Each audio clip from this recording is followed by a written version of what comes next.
It's the way I heard the gospel.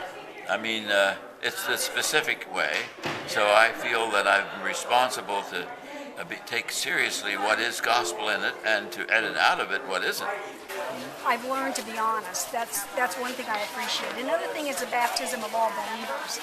I appreciate that because when your child becomes an adult or old enough, they can make up their own minds. Another thing I appreciate is pacifism.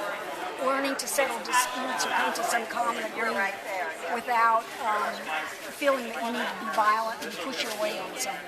I like the focus that the Mennonite Church has on social justice issues. And also the service part, MCC, MDS. The emphasis on not spending more than we need to and sharing with others. It's maybe comforting, comfortable.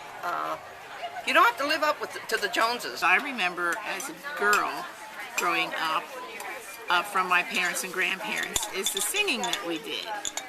And as I'm growing older, I appreciate so much the songs that I learned as a child, and now as an adult, in my relationship with Jesus, I recognize the importance of the words of the hymns that I learned as a child. My parents intentionally made a decision to move to a different pew, and we sat in front of Warren and Irma Gaiman. And the reason was because Irma Gaiman was a very strong alto singer, and my dad felt it was really important for us to learn how to sing parts.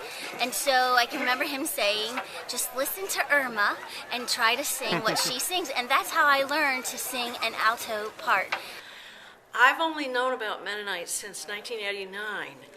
I grew up in a congregational church in New England, and when I first discovered Mennonite choir singing, that's a community choir, the Franconia choral singers, and then congregational singing, I was sure I had died and gone to heaven. And then the peace position is another big thing. If I weren't a professional organist, I would go to church. I always would have gone to a friend's meeting. But now, if I weren't a professional organist, I could go to a singing church that has all my theological beliefs.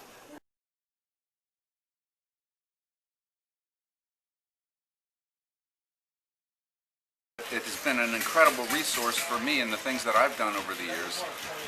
There's material here that's available nowhere else, and the intention and the spirit of it is to make that available to people that have an interest in it and a reason to use it, and I'm one of those persons. Okay, my husband and I moved here in this area about 24 years ago, and so for us it has been a good way of learning to know the Mennonites in this area and their heritage.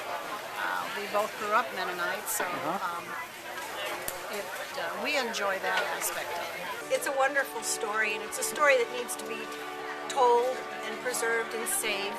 It's always important to know where you're going, and to know where you're going, you need to know where you've been in the past. I am grateful that the Mennonite Heritage Center provides a gathering place, a repository for our faith heritage for this community. We have people from all over the area who bring things here, important records that we really need to preserve for future generations. And people come here for stories. Some people have stories to give, other people are looking for stories, and we're able to house that here at the Mennonite Heritage Center.